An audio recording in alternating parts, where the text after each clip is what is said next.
Hey everybody, it's me. It's been a hot minute since I made a video, so I thought I would, and just to have this in the archives as always, how I'm doing. I am in my car because I just drove. I've been driving now again, which has been awesome. I went to the store, got a few things. My partner's been away for a week, so I've been having to figure it all out on my own, and I think that was a good push for me, definitely.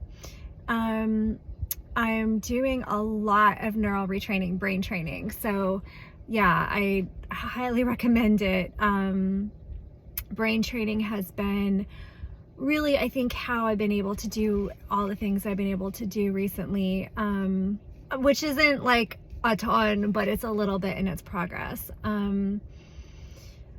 Yeah, and also listening to Jan Rothney has a book called Breaking Free of CFS and Long COVID, and that's been fantastic. I love her book. It's so inspirational. It's all body mind. I've been listening to it, and she's got a great accent, so that's been awesome. Still in Dan Buglio's group, and all of those things combined, I think, have been just really helpful for me and my brain, just to know that, there's nothing wrong with me. This is just dysautonomia. Oh, and I'm doing nickel therapy, which I'm really loving as well. Dr. Mickle is a Scottish physician who's worked with people with CFS for years and years and years and years, and it's a different kind of a modality that I'm not used to. So he talks a lot about emotions, and you don't have to sit around feeling them, but you don't have to cry, and it's not it's different. It's not like real therapy or like psychotherapy. It's more that the body has a consciousness, and it's sending you one of 4 emotions, and you just need to hear it and then create an action around it. So for instance, so it's anger, fear, grief, or body boredom, which I thought that was an aha moment. I was like, oh, okay, yeah, body boredom definitely is a thing when you're lying around for a long time. And then there's 3 keys. So once you kind of figure out what the emotion is, then you take action on it. So it would be like creating a boundary, I've had to set a lot of boundaries with myself, actually, like my own mind. Getting variety. There's a few different things, and yeah, that has really been helpful as well.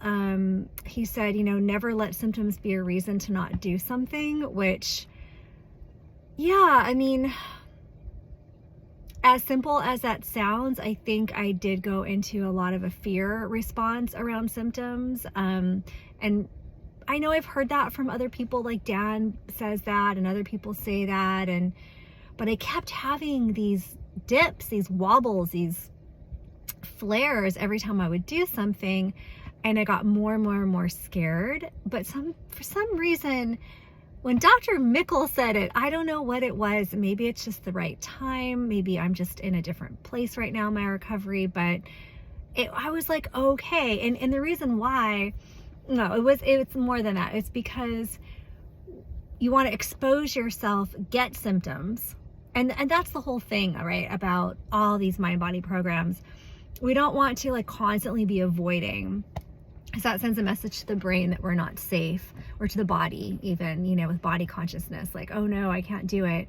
But rather invite the symptoms in, and then with the Mickle therapy, it's then find out what's the emotion. And it's science, right? Because we know that emotions are on the same neural pathways as physical symptoms. So the body wants you to discover what was the emotion here. So that was helpful, because then I actually have a direct, what do I do? And there's hope, because I just believe in it. There's so many success stories. So yeah, mentally I'm doing better I've been doing buddy rounds, which I've been pretty religious about them, 2 to 4 a day. I'll do some today for sure. And there's a great community on WhatsApp. If you are somebody who does DNRS and you're not familiar with the WhatsApp groups, let me know. And we can somehow message each other. I don't know how, but and I can connect you. The buddy rounds are really, really powerful. They're super potent. I do a combo of DNRS and Gupta because I'm really into the parts work. It's kind of internal family systems, if you're familiar with that. Yeah, so everything combined, and just honestly body boredom. Like once I was like, yeah, my body doesn't want to be lying here like this anymore. And it's really hard to mobilize. And the other thing is getting completely away from all the groups and anybody who's stuck in that loop. And it's like, no offense, and I don't take it personally. I love you, but I cannot hear it. When you're in this kind of recovery, you've got to create a bubble, like a really strong safety bubble, and do not allow anything into your brain. That's for me. That's the boundary that I set, because first of all, it leaks energy, because then I'm trying to convince that person. Like if that person is looping on, you know, whatever it is, lots of loops can happen. I find that I go into this cheerleader, or try this resource. I'll send all kinds of different podcasts and different blocking my door, all kinds of resources, and I'm like, I don't need to do that. Like I can't save other people. That's one thing. It's an energy leak for me. The other thing is that no matter how strong I feel about the mind body, is, you know, that these are just old neural pathways, or these are kindled neural pathways, or you know, this is my brain perceiving danger. I don't believe that this has anything to do with withdrawal. Like that was so long ago. I really do not. But even though I don't believe that, if somebody's talking to me with that, in that way, or in that space, it still puts a little tink in my resolve. And I can't do it. This is also how I got through grad school. Like I was like, don't talk to me, blinders on, go to class, do what you need to do, write your papers. I'm just one of these people. So I recommend it. If you're somebody who's very susceptible right now, choose a lane, stay in it, and then X everybody out. And when you're fully recovered, go back and, you know, you can help people then, but we need to put ourselves first.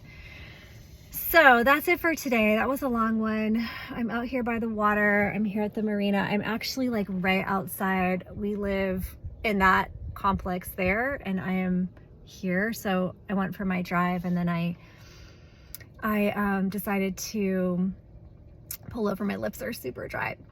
I keep licking them. And I'm also doing some exposure for foods, because one thing that happened, so I had a little yogurt today. One thing that happened during this whole journey is food sensitivities came back. You know, which makes sense. It's like, because it's all the old neurology, right?